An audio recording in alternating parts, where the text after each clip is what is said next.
तो नमस्कार। आज बात करेंगे अपने फ़ोनेटिक्स की। फ़ोनेटिक्स यानी कि फ़ोनेटिक ट्रांसक्रिप्शन। ये टॉपिक रीट परीक्षा में जो स्टूडेंट संस्कृत ना लेकर इंग्लिश लेते हैं उनके लिए उपयोगी है। और ये टॉपिक आगे जो संस्कृत डिपार्टमेंट की फ़र्स्ट ग्रेड की एग्ज़ाम होने वाली है, जो लोग इंग्लिश की तैयारी कर रहे हैं तो उनके मेन सब्जेक्ट में भी फ़ोनेटिक ट्रांसक्रिप्शन है।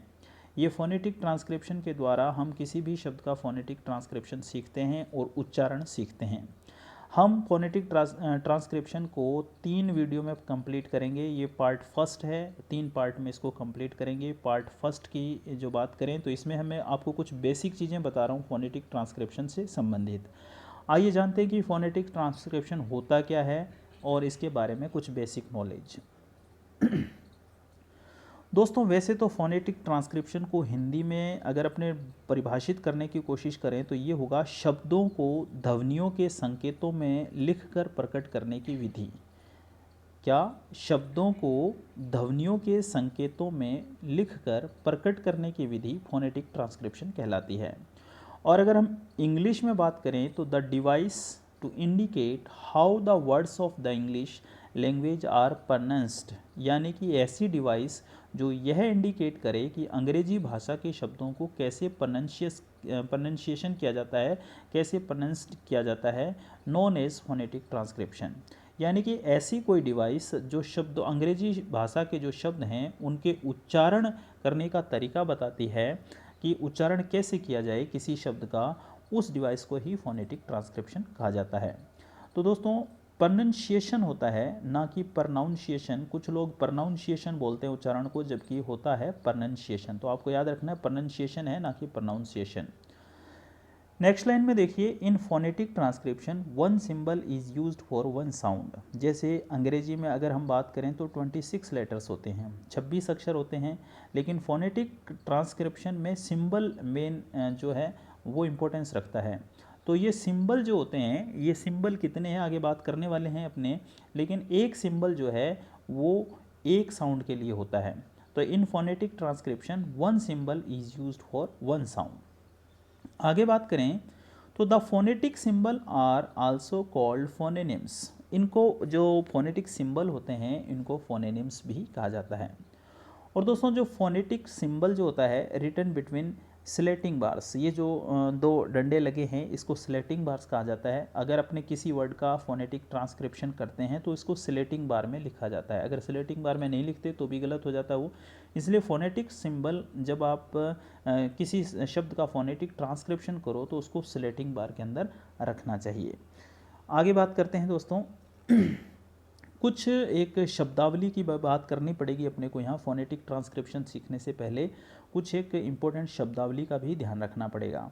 जैसे फोनोलॉजी। फोनोलॉजी क्या होता है? The scientific study of speech sound in a particular way. किसी पर्टिकुलर वे से किसी भाषा को साइंटिफिक तरीके से जानना, साइंटिफिक तरीके से अध्ययन करना, वैज्ञानिक तरीके से अध्ययन करना, उसे फोनोलॉजी कहा जाता है।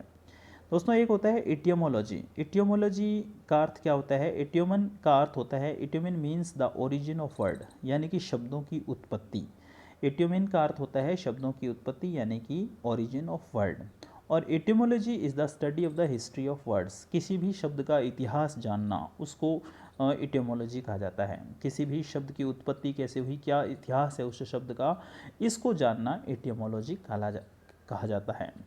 दोस्तों, एक होता है आईपीए। इसकी कभी कभी फुल फॉर्म भी पूछी जाती है। आईपीए का अर्थ होता है इंटरनेशनल फोनेटिक अल्फ़ाबेट। 1888 में इसके बारे में बताया गया था। आईपीए मतलब, आई का मतलब इंटरनेशनल, पी का मतलब फोनेटिक और ए का मतलब होता है अल्फ़ाबेट। तो फोनोलॉजी, एटियोमोलॉजी और आईपीए का अर्थ आपको याद रखना है। आगे बात करें तो दोस्तों, वैसे तो अंग्रेजी में 26 अक्षर ही होते हैं, लेकिन सिंबल की बात करें फोनेटिक ट्रांसक्रिप्शन में हमें जो सिंबल हैं उनको ही याद रखना है। कौन सा सिंबल कैसे होता है, क्या साउंड देता है, और कौन सा वोवल है, कौन सा कॉन्सोनेंट है, उसको जानना है। तो दोस्तों, फोनेटिक सिंबल्स की बात करें तो फोनेटिक सिंबल्स 44 होते हैं, जिसमें से 20 वोवल्स होते हैं और 24 कॉन्सोनेंट्स होते हैं। 24 कॉन्सोनेंट्स होते हैं, 20 वोवल्स होते हैं, टोटल फोनेटिक सिंबल होते हैं 44। तो ये कई बार इसी से भी आसान सा क्वेश्चन अगर पूछना होता है एग्जामिनर को तो सीधा ऐसे ही पूछ लेता है कि हाउ मैनी फोनेटिक सिंबल, तो 44 फोनेटिक सिंबल 44 हैं, उसमें से वोवल्स 20 हैं और कॉन्सोनेंट्स जो होते हैं वो 24 होते हैं। अगर हम वोवल्स की अलग से बात करें तो वोवल्स जो कि 20 होते हैं ये दो टाइप के होते हैं, एक तो मोनोफ्थोंगस कहलाते हैं और एक डिफ्थोंगस कहलाते हैं। मोनोफ्थोंगस जो होते हैं इनकी संख्या 12 है और डिफ्थोंगस जो होते हैं वो 8 होते हैं। टोटल वोवल्स 20 हैं और अगर इनको दो भागों में बांटा जाए तो मोनोथोंगस और डिफ्थोंगस में बांटते हैं। मोनोथोंगस जो होते हैं वो 12 हैं और डिफ्थोंगस जो होते हैं वो 8 होते हैं। मोनोथोंगस इनको दूसरे नाम भी दिए जा सकते हैं, इनको वोकॉइड्स भी कहा जा सकता है, प्योर वोवल भी कहा जा सकता है, सिंगल साउंड यूनिट भी कहा जाता है। नीचे जो रेड कलर में दे रखा है ये मोनोथोंगस के ही दूसरे नाम हैं। मोनोथोंगस जो कि 12 होते हैं इनको वोकॉइड्स भी कहा जाता है, इनको प्योर वोवल्स भी कहा जाता है, इनको सिंगल साउंड यूनिट भी कहा जाता है। और जो डिफ्थोंगस होते हैं इनकी संख्या 8 होती है, इनको वोवल ग्लाइड्स भी कहा जाता है, कैंटोइड्स भी कहा जाता है और 2 वोवल यूनिट कंबाइंड भी कहा जाता है। तो दोस्तों टोटल 44 होते हैं फोनेटिक सिंबल, जिसमें से आप पिछली स्लाइड में देखिए 44 हैं फोनेटिक सिंबल, जिसमें से 20 वोवल्स होते हैं, 24 जो होते हैं कॉन्सोनेंट्स होते हैं। अपने बात कर रहे हैं अभी वोवल्स की, तो वोवल्स को हम दो भागों में बांट सकते हैं, मोनोफ्थोंगस और डिफ्थोंगस में। मोनोफ्थोंगस 12 होते हैं, डिफ्थोंगस 8 होते हैं, तो टोटल हो गए 20। और ये जो मोनोफ्थोंगस होते हैं इनको वोकॉइड्स भी कहा जाता है, प्योर वोवल्स भी कहा जाता है, सिंगल साउंड यूनिट भी कहा जाता है। और जो डिफ्थोंगस होते हैं इनको वोवल्स ग्लाइड्स कहा जाता है, इनको कैंटोइड्स भी कहा जाता है और 2 वोवल यूनिट कंबाइंड भी कहा जाता है। ये तो बात हो गई वोवल्स की। बात करते हैं कॉन्सोनेंट्स की। तो दोस्तों 44 फोनेटिक सिंबल होते हैं, तो उसमें से 20 वोवल्स होते हैं और 24 जो होते हैं वो कॉन्सोनेंट्स होते हैं। 24 कॉन्सोनेंट्स को हम दो भागों में बांट सकते हैं, एक तो वॉइसलेस होते हैं और एक वॉइस्ड होते हैं। वॉइसलेस जो होते हैं वो 9 होते हैं और वॉइस्ड जो होते हैं 15 होते हैं। कौन से वॉइसलेस होते हैं, कौन कौन से सिंबल वॉइसलेस होते हैं और कौन से वॉइस्ड होते हैं, ये अपने नेक्स्ट वीडियो में बात करेंगे इसकी। आगे अगर अपने बात करें कुछ महत्वपूर्ण प्रश्नों की, कि प्रश्न ये है कि how many vowels are in English, कि इंग्लिश में कितने वोवल्स हैं। तो इंग्लिश में वैसे तो 5 वोवल हैं, लेकिन फोनेटिक सिंबल की बात करें तो 20 वोवल्स हैं। और अगर दूसरा क्वेश्चन है कि how many letters which represent vowels, कितने अक्षर हैं जो अंग्रेजी में वोवल को रिप्रेजेंट करते हैं। तो 5 हैं अक्षर, AEIOU, ये 5 अक्षर जो हैं ये वोवल को रिप्रेजेंट करते हैं। तो दो अलग अलग प्रकार के प्रश्न हैं कि पहला प्रश्न है how many vowels are in English, तो 20। और अगर ये पूछा जाए कि हाउ मेनी फोनेटिक सिंबल, तो 44। How many vowels are in English, 20। How many consonants are in English, 24। और ये प्रश्न जो सेकंड वाला है ये देखो, how many letters which represent vowels, ये 5। तो आप जो पीछे पढ़ चुके हो कि फोनेटिक सिंबल कितने होते हैं, फोनेटिक सिंबल 44 होते हैं। हमने कितने भागों में बांटा उसको, दो भागों में, एक वोवल्स और एक कॉन्सोनेंट्स। वोवल होते हैं 20 और कॉन्सोनेंट होते हैं 24। इसलिए फर्स्ट जो क्वेश्चन है how many vowels are in English पूछ रहा है तो 20। और अगर आपने से क्वेश्चन पूछे जैसे कि क्वेश्चन नंबर 4 देखो, कॉन्सोनेंट्स पूछे तो क्वेश्चन नंबर 4 देखो how many consonants are in English, तो 24। अगर ये दो अलग अलग प्रकार के प्रश्न हैं, अगर आपसे पूछे how many vowels are in English, तो 20 हैं। और दूसरा क्वेश्चन है जैसा कि अगर आपसे ये पूछे कि how many letters which represent vowels, तो 5। इसी तरह how many consonants are in English, तो वैसे 24 फोनेटिक सिंबल के तहत। और अगर ये पूछा जाए कि how many letters which represent vowels, तो वो 21 है, क्योंकि टोटल 26 हैं। तो वैसे तो 21 कॉन्सोनेंट होते हैं और 5 वोवल्स होते हैं। तो लेटर रिप्रेजेंट कौन से कितने लेटर रिप्रेजेंट करते हैं वोवल को, वो 5 हैं। और कॉन्सोनेंट को कितने लेटर रिप्रेजेंट करते हैं, वो 21 हैं। लेकिन अगर ऐसे पूछा जाए how many vowels are in English, तो 20। How many consonants are in English, तो 24। तीसरा क्वेश्चन है how many speech sound in English, 44 यानी कि फोनेटिक सिंबल। और पांचवा क्वेश्चन है, ये बहुत इंपॉर्टेंट है, ये एक बहुत ही शानदार क्वेश्चन है। ये पूछता है कि how many alphabet in English language. दोस्तों अल्फ़ाबेट क्या होता है, अल्फ़ाबेट होती है वर्णमाला। अल्फ़ाबेट्स नहीं कह रहा, ये सिंगुलर और प्लूरल में बहुत अंतर हो गया। अल्फ़ाबेट यहाँ पर पूछ रहा है अल्फ़ाबेट, एक होता है अल्फ़ाबेट्स, सिर्फ एस का अंतर है।